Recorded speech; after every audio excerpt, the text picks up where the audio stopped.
Today on Founder Journeys, it's the SaaSification of everything, the power of data, the freedom of data to move between applications using APIs, and that oh shit moment when you realize we're just about to raise our Series A and everything's shutting down because of COVID.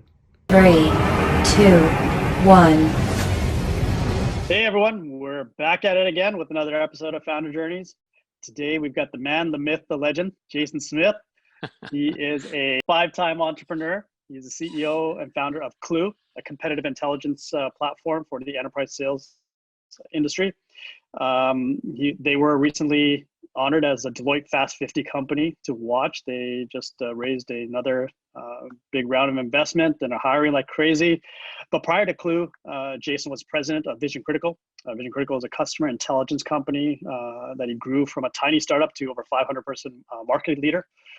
He's also vice president of electronic arts. So all the gamers in the audience, EA. Jason was a VP there for quite a few years. He's also co-founder of Columbus Group, 100% web applications pioneer that was acquired by TELUS. He recently received Ernst & Young's Emerging Entrepreneur of the Year award. Lots of other accolades, but some fun facts about him.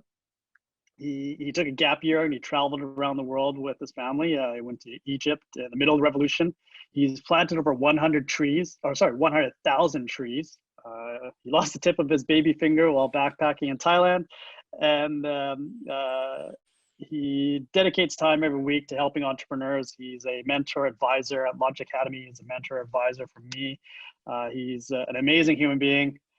Please welcome Jason Smith to our show. Jason, come on, please tell us yourself that I haven't covered, and maybe dive into Klue itself. What is Klue? What's the competitive intelligence industry? Give our audience a little background about the industry that you're dominating here. Ray, first of all, that's kick-ass welcome. Thank you. Wow, that's awesome. That's better than my mom would do. Thank you. Klue's been a fun journey. It's, like every startup, it takes way longer than you think to get to the point where you've got the real traction and some level of success. I think we're on our way there. The round that we just raised was a 50 million US round, so it was a nice big one from a Series A standpoint that helps give us the fuel that we want. And that's a fun side story, raising that in the middle of COVID. We literally kicked off on March 16th. But the company itself is focused, on competitive intelligence. I won't go into a whole sales pitch, but effectively my challenge at Vision Critical was witnessing a sales team that was being corrected by very educated prospects to whom we were pitching Vision Critical for. And they were saying, actually, your competitor does do that, when we were making claims that the competitor didn't do that. And that becomes a very awkward situation. So I started looking around for something that could basically put what my competitor was doing on a continuous insight dashboard. And there's nothing out there. So you basically scratched your own itch. You had a major pain in your current corporation. And as you moved on, you decided, hey, this is something that's worth solving. That was a big part. And it's, and that's true of most startups, Ray. I find you gotta have something in your mind that's bothering you of why isn't there a solution to this? And then you go through the process of there must be a solution to this. And then you do your research and you're either kind of emboldened by your vision or you realize that you might be a little late to the game. But that was certainly the case in Klue. Yeah, it's part of being an entrepreneur. You want to solve problems, you want to solve challenges. Most first-time entrepreneurs tend to focus on B2C, business to consumer products or challenges because that's what they know, that's what they're faced with. But you are also an investor. You're somebody that's been around the industry for quite a while. You know that it's the B2B companies, it's the unsexy businesses that really have the chance of being a big success and are easier to kind of get success metrics. So yeah, I think your odds are a lot better. Like if you talk to most VCs, finding that right B2C winner, I mean, there haven't been that many huge B2C companies in the past. We know them, Snapchat, TikTok, others, but it's like there's not that many. Whereas in the B2B world, there are a lot. You have to find a problem that a business has and you can solve it. And I think that world of point solutions is increasing. Like I think the last number I heard was over 150 SaaS applications on average inside the average business. That's a lot of solutions, right? And before it was kind of big platform day. And now it's like, if you solve something for one particular division or one particular group or one particular title really well, they'll pay you for it. And that's an area that you fall into. So that's a really great point there, that within an organization, typically there's over 150 other SaaS services that they subscribe to help them operate their business. That's it. And I, like, my thesis was, and it's a bit of a counter thesis for some, I think we haven't even gotten started. I think we're going to SaaSify pretty much everything. And there's going to be, greater point solutions. But I think underneath all of these is data is transferring between all these point solutions. So it can talk in a way that it couldn't before, right? APIs make that possible. So you're not locked in these data silos. So it's okay to have a bunch of solutions so long as some of that data could move into Salesforce or move into Oracle or move into ERP solutions or into reporting solutions or to data lakes and the snowflakes, so that you can actually pull out what a macro lens of all the data would be across all your apps. So my view is, yeah, that continues. And it's all about scratching that itch. If you can solve a problem for somebody that they're doing manually and spending a bunch of time on, and then ideally, think not just the time savings, but back to some kind of revenue gain or an expense saving, then you've got this combination of it saves me time, it's easy to use, and it makes the company money or saves the company money. This is a very, very different landscape today than when you first started your entrepreneurial journey. What is it? What's different today? Like going from your first startup to your fifth, how did you approach things differently? What made things easier? What made things harder? So when I did my first startup, I was your classic straight out of university. I want to start a company, and this is back when it wasn't cool to start companies. So I went to Sauder, UBC. I graduated with a business degree. My parents were like, "Okay, you're gonna get a job at American Express or some big boy company," and I was like, "I'm gonna start this company with two of my buddies," and they thought I was crazy, wasting my degree on something. Again, it was back when it wasn't cool to do entrepreneurial stuff. So my theory was look, I'm young. I've got an idea. I was big into, or I'd say I was interested in what the web was doing. And it was kind of emerging back then. It was early days. I think there were 5 people on the internet in total back when I got started. It was super early. And we were I had a very geeky friend and myself, and we just thought that people needed back then websites. And literally we knocked on the doors. If you can imagine this, Ray, we knocked on doors of companies like TELUS and Verizon and telcos like that, and going, "Hey, I think you need this thing called a website, and we should build it for you." Imagine that. That's what we were pitching way back then. So, the web's changed a hell of a lot since then. There's a lot more people online. There's a lot more bandwidth online. It was dial-up modem days back then. But I think the consistent theme with somebody that thinks about a startup today is just looking at what was going on, and you're in the middle of it and going, "I think this feels like something that people are going to need. Why don't we build something towards that need and just see?" And actually, one of the things that I find different from startup then and say my fifth startup now is that I'll call it the youthful naivete that was helpful to not know how painful some of it would be, frankly, because you just go into it. You're like, that seems like a good idea. I've looked around. I'm going to do that. And you just go forward and you don't see all the brick walls. As you get older and you've hit your head against enough brick walls, you start to notice the brick walls a lot more. And so that becomes a bit more of a challenge, is to make sure that you still look for the loose brick in those brick walls, having seen a lot of them. Whereas in the early days, you're kind of like, who knows, let's go do this. And that was what our first company was. It ended up being successful. I think maybe that's the other benefit, is if you're successful in your first one, you've got this other naive belief of this is easy. Hey, this is your first time, you win. And in our case, TELUS bought us for double-digit millions, and we were young in our 20s, and we thought this stuff was easy.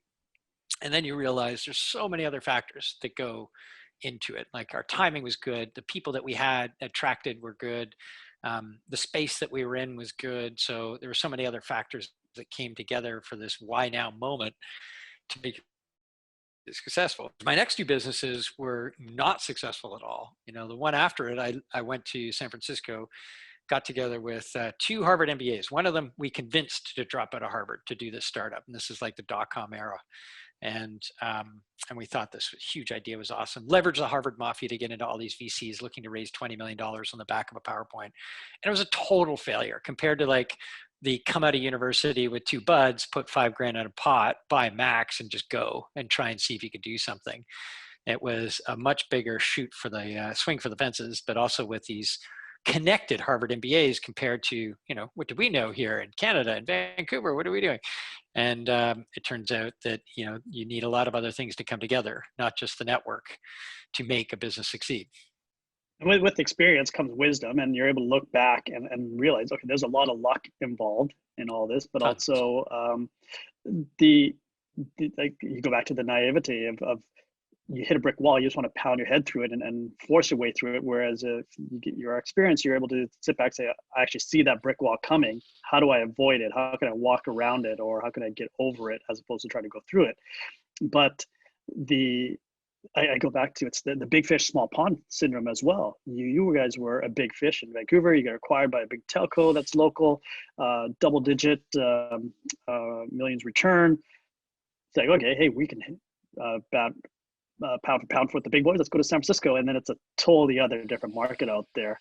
So how did you guys, I guess, did you recognize that right away? And if so, how did you adapt, or did you turtle up and decide not coming home? It's a good. I don't know if it was the turtle up's a good analogy. Maybe a good analogy. I don't know. I think what it was is coming straight out of university. I just didn't know what the level of exceptional was. I didn't know what really good looked like.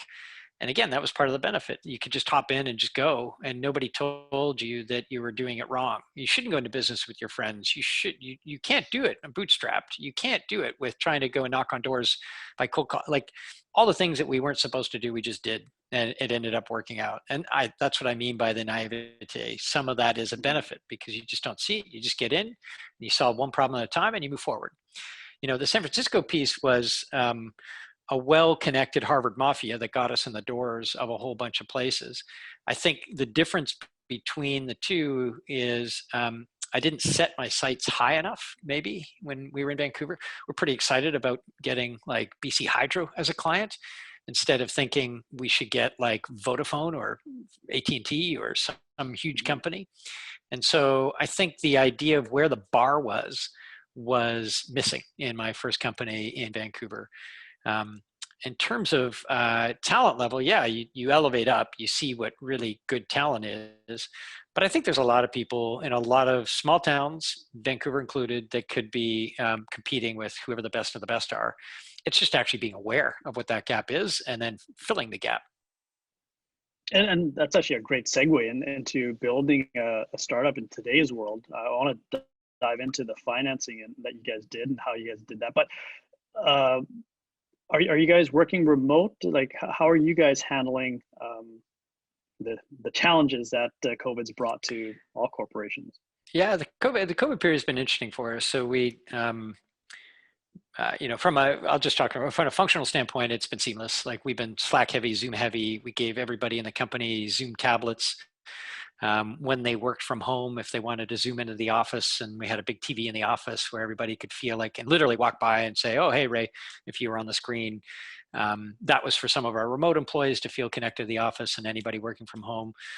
So when we all went home, it was relatively seamless. And actually, I'd say the productivity probably went up, not down. And we had to watch people kind of overworking because the office was just like 2 steps in your pajamas away. So, I think the transition there has been 100% of our sales are online, right? Like we have not shaken hands with any of our clients, the big clients, even Dell, Cisco, Workday, like we've not even met them in person. So that part was straightforward. The fundraising, like kicking off a fundraise back in March of, it was the March 16th when we did it. And that's when it all got real. Like that was the moment when we went, okay, that's where travel started to shut down, and the leagues were shutting down. That's where everybody went, okay, we can't do this. And literally, it was like each day was the equivalent to a month of awareness. It felt like. So when you mentally go back to that stage, it was a moment of terror for me with my startup because we were going to raise money in Q2. So in April, I was going to kick off a fundraise because we had done well in Q4 2019. We're doing even better in Q1 of 2020. And I'm like, well, let's not raise now. Let's raise after we've had two really good back-to-back quarters and show that. And then of course, COVID hits and then it gets crazy. And so I sent some emails out on March 16th. Was it like was it an oh shit moment, or was it oh wow, there's an opportunity here? So funny enough, both. It was definitely more oh shit. It was a fear moment because we had money that could last through to the end of the year. But my thought was like, this thing's going to last a long time. Like this is going to hammer the economy. That nothing else has been so instant and so global that this is going to hammer the economy for a long time. So I thought, oh my gosh, like nobody is going to give anybody money later on in the year when everybody realizes how bad this thing is. So at the same time, though, when you look at your product, competitive analysis, this is a tool that will become indispensable in this uncertain time. Like you got all these other challenges, but you really need to know what your competitors are doing. And so that, kind of like that was a huge benefit for us. The market picked up. Like when 30-40% of your sales pipeline disappears, you grip the stick really tight with that remaining 60-70%. So they don't want any tool taking away from their ability to close deals. And then you've got CS people going, well, hold on, there's all these competitors sniffing around our accounts. What do I say? And how do I defend? So from a business standpoint, it was actually beneficial for us. But fundraising, like I sent notes to VCs that I had warmed up that week of March 16th and got the instant, no way, no how, nobody's going to buy sales and marketing tech right now. And by the way, we're just focused on our portfolio companies. Forget it. You're out. And I thought, oh my gosh. And these are people like partners that I had warmed up and done all of the things that I was supposed to do, like a year in advance, multiple meetings, got them excited, and and got the flat instant denial. And so that week looked pretty grim. But then started reaching out to a couple others, and literally within 4 weeks we had 3 term sheets. It was by far the most accelerated fundraising process that I've ever experienced, and in hindsight turned out to be an absolute brilliant move because all the VCs suddenly had their travel schedules open up. Yep. They weren't at conferences. So they're willing to take meetings. And so then the question was, would any of them invest? And what I found counterintuitive is it was actually more personal than the face-to-face, because each meeting started with, how are you doing? Like, how is COVID impacting you? There was this human element. And then like a lot of the VCs weren't familiar with really using video conferencing and Zoom the way that entrepreneurs were. And so there's actually a nice power dynamic that is like, can you hear me? Can you see me? Yes, I can hear you and I can see you. Yeah, it's good.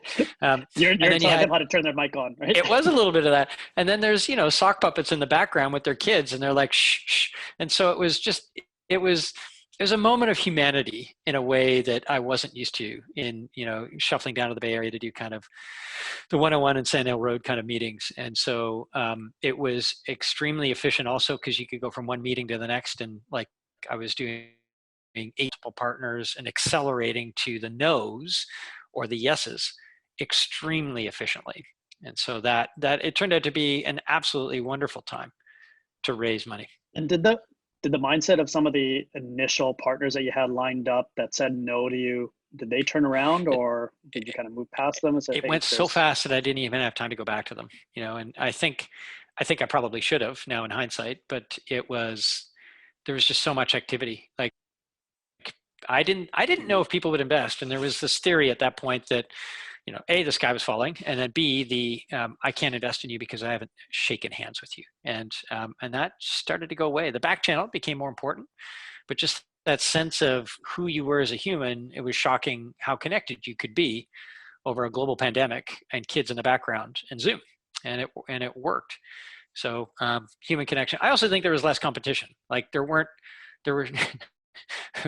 very few other stupid CEOs trying to do what I was doing.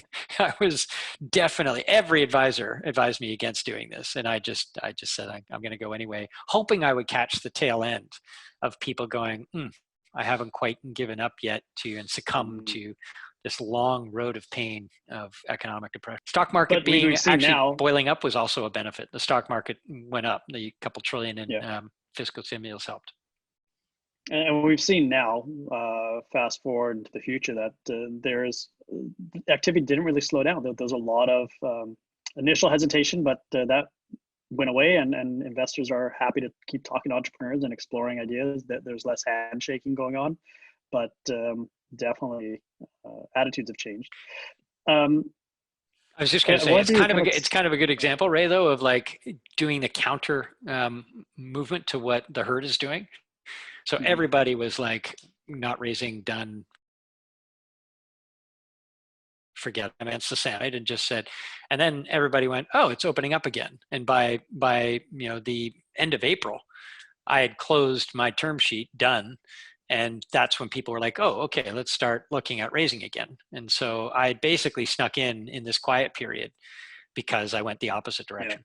Yeah, I remember when that press release came out, I was like, wow, like 50 million is not a small chunk of change. And you were able to do that in a short time period in the middle of a pandemic. That was just unreal. Yeah, congrats on you for doing that and then having the foresight to just keep driving forward. Thanks, and great investors too. I want to circle back to the realities of having remote work teams and workforce. That requires a solid culture. And even prior to COVID, Klue, especially in local circles here in Vancouver, we know had a very solid culture. And that's, it comes from the top, but you had a lot of great people on your team that was able to drive that forward. Can we talk a little bit about culture and what you did to build that culture to where it is and how that's changed today because of COVID and having remote? I know you guys already had a big remote, but what do you see for other companies or best practices or what they can do? So, so there's a couple layers in that. First, I'll start with culture and the importance of culture. It's, through 5 companies, I don't give culture lip service. I dedicate myself to it. It is the flywheel that turns successful businesses. And you kind of don't think of that in my first one. You just did it. You just went in and it was a natural kind of trickle down from who the CEO was, and the values kind of trickle down from there. Now I'm much more intentional about it, making sure that we have, relatively crystallized values and finding people, put the bouncers at the door at the interview process to make sure the right people come into the club or the right people are on the bus. And those right people need to buy into those values that you've got. If transparency is a difficult thing, if deep honesty is a difficult thing for you, if you're not comfortable getting up on a table and pointing to your moles, like that might not be the right company for you. Klue, for instance, transparency is a huge thing for us. And so respect needs to happen and support needs to happen within that. So you're looking for people that actually align with those values in a big way. And then when you see that they don't, you have to get them off the bus as quickly as possible. The bouncers need to come in, remove those people, and make sure the club is still thumping and everybody's excited to be there. So culture is absolutely critical. And to me, the perfect definition of your value statement, not as necessary as exemplifying what you mean by those values every day. So showing it. So things like I was very open with people about our run rate on money. I was very open with people on our board reports. I was explaining to people that this was their first startup job, that we run out of money in 3 months. That's terrifying for most people. But when you can explain what the background is of, okay, it's 3 months, but we've got this option, then this option, then this option. And here's, scenario A through D of what could happen. And don't worry, we've got this, and this is not abnormal. Then suddenly people can get at ease versus like hearing some whisper that there might not be enough money. And you've kind of, so, for me, that's a key piece, the cultural side, and defining it at a high level and then acting the way that you want others to act. It's kind of like walk the walk. Don't just talk the talk, like practice what you preach and lead by example. But that's actually what I want to touch on. Is it top-down driven? Is culture all out of Jason Smith's mind and what you want everybody else to do? Or is it bottom up? Or like, how does culture permeate into a team? So I think absolutely, I think it starts at the top. I think, the if it smells, it's the head of the fish, right? Typically. And it's, from my perspective, people are looking very much at the co-founders to see what is acceptable within that work environment. How do you approach each other? Are you constantly fighting? Are you not? Are you placating people? Or are you challenging people in a respectful way? They're watching everything. So in some ways, it's a bit like seeing friends or parents where you're looking to see what that social vibe is. Do you fit that or not? And there's going to be somebody that's kind of leading that group discussion, or your parents in a certain way that will set the tone. But I think it starts there, and then very quickly it goes to the bases. And I've always thought of culture as like there's going to be people that are detractors in your culture, and there's going to be promoters of your culture. Mhm. And ultimately, you as a CEO cannot maintain all of that. Somebody will take somebody else for a coffee and say, are you feeling like this? Like it's kind of stinky how the company is doing that. And that's the moment when somebody else needs the defense of the culture of, I'm not sure I feel that way. And, what's your role in that? And maybe we should bring that to somebody else to see if we could figure out versus, yeah, that really sucks. Totally. And going down that path, like that's where it depends on the people that you've hired, how much they've ingested, internalized that culture. And then frankly, how much of a voice you've given them to vocalize and defend and promote that culture. And so I'm constantly telling folks when they come on board, like, this is what we're aspiring to be. This is how we want to live as a culture in a company. And it's up to you to defend that. And you're going to come in and you're going to augment it, and you're going to help kind of expand the culture. And ultimately, if you find pride in that, then you're going to be asked to defend it at some point and imbue that on the next hire that comes after you. And what do you do in scenarios where the environment starts to change and the culture that you had may not resonate with somebody anymore, or like their personal situation change, or their view on Black Lives Matter or something else, something pops up, like not to say it's at the corporate level, it's at an individual level. How do you address that? So somebody is no longer a fit, or their views and worldviews might be changing, and you see it happening in front of you. And it happens a lot. And so I think it starts with an open discussion, an open and very clear, authentic, genuine discussion about, are those values truly misaligned, or is it about a perspective on those values that just needs to be adjusted, whether it's the company or the individual. So I think an open, honest discussion is the heart of most things. Just like everything, it's communication and finding, is there a degree of compromise that works, or is it now compromising values? And the minute it's compromising values on either party, the individual or the company, it's time for them to go.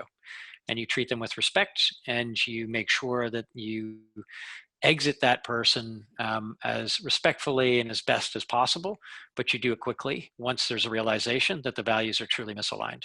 You cannot risk having value misalignment, particularly in the earliest days of a startup, and have a thriving company. Like one person that misaligns on those values that you're holding and trying to build up will constantly chip away at it.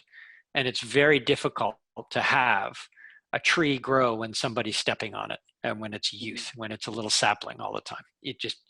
It'll grow up deformed. So no, you need to protect that, and you need to make sure that you're weeding it and giving it the sunlight it needs. And so if somebody's stepping on that tree, you got to remove them.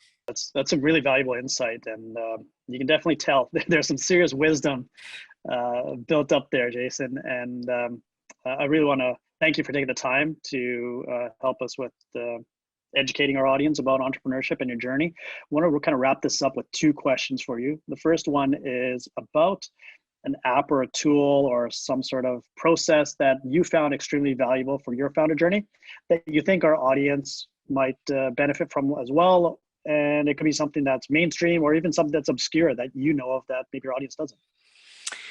So interestingly enough, I was thinking, I was trying to come up with like a clever unknown app that nobody would know, but I'm actually going to go with Google Sheets. And it's a bit of a cop-out, I know, but it's about the models that you can build in Google Sheets on everything.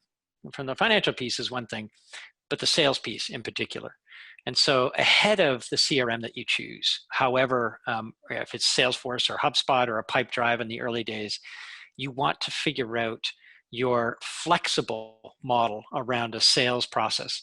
And to me, doing that inside of an Excel or a Google Sheet is an incredible way to figure out how to align it, what stages are it, what milestones are each level, giving everybody an individual worksheet to talk about what are the individual accounts that they're moving along the pipeline, figuring out what you need before you lock in a third-party big tool that you're going to do custom development on to set up the way that you need it.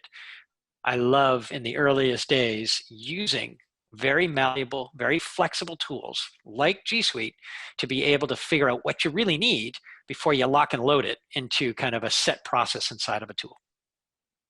Yeah, it's actually a really great one. It's as a bootstrap company, something that's trying to get up off the ground. It's something you already have accessible to you. But the other killer feature is that it allows for collaboration in real time. So you can have multiple people on it working on the sheets simultaneously.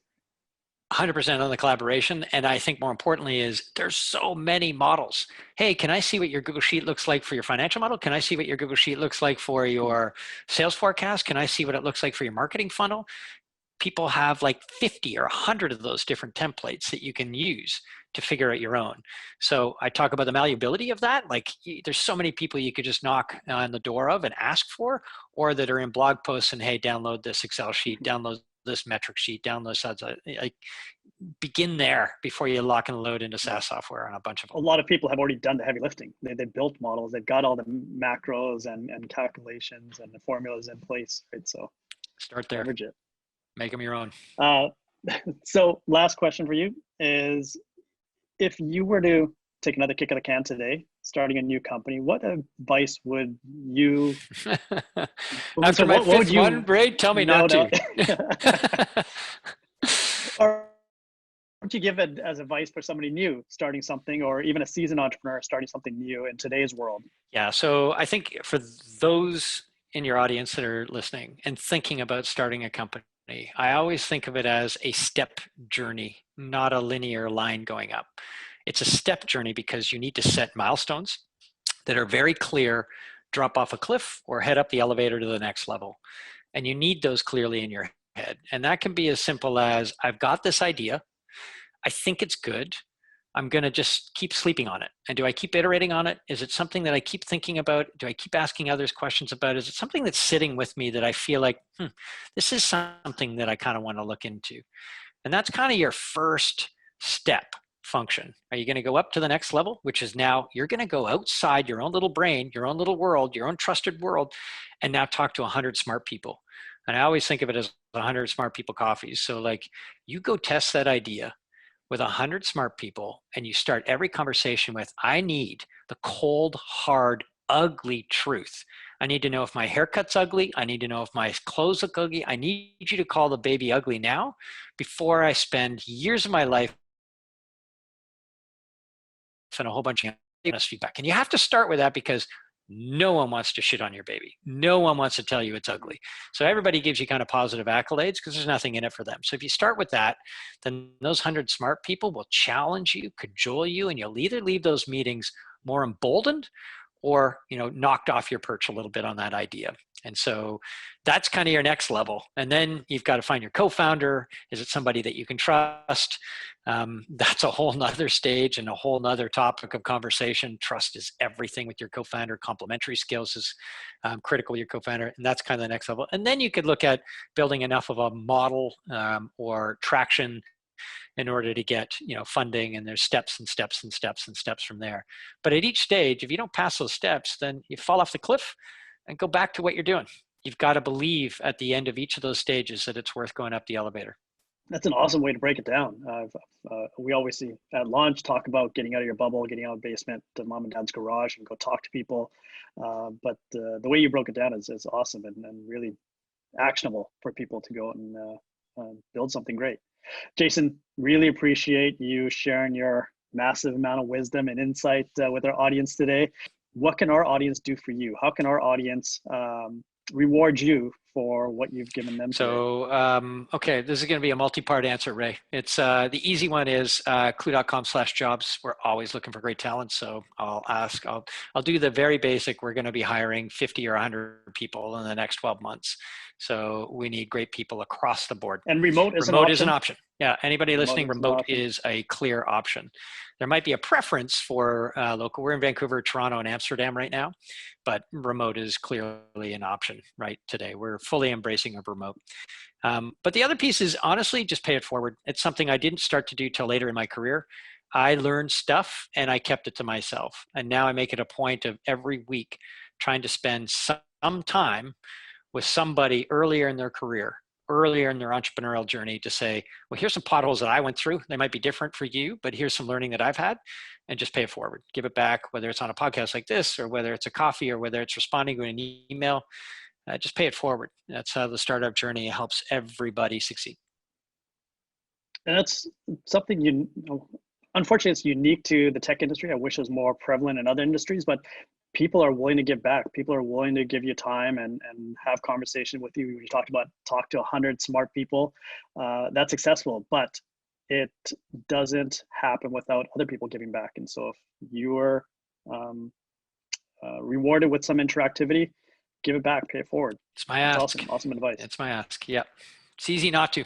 Jason, this has been invaluable. I love talking to you. You're a really smart individual and really down to earth. And the culture and the company that you're building at Klue is definitely something that should be a model for other companies to aspire to. Thank you for taking the time today, and keep building a great company like you're doing with Klue. I appreciate it, Ray. Thanks for having me on.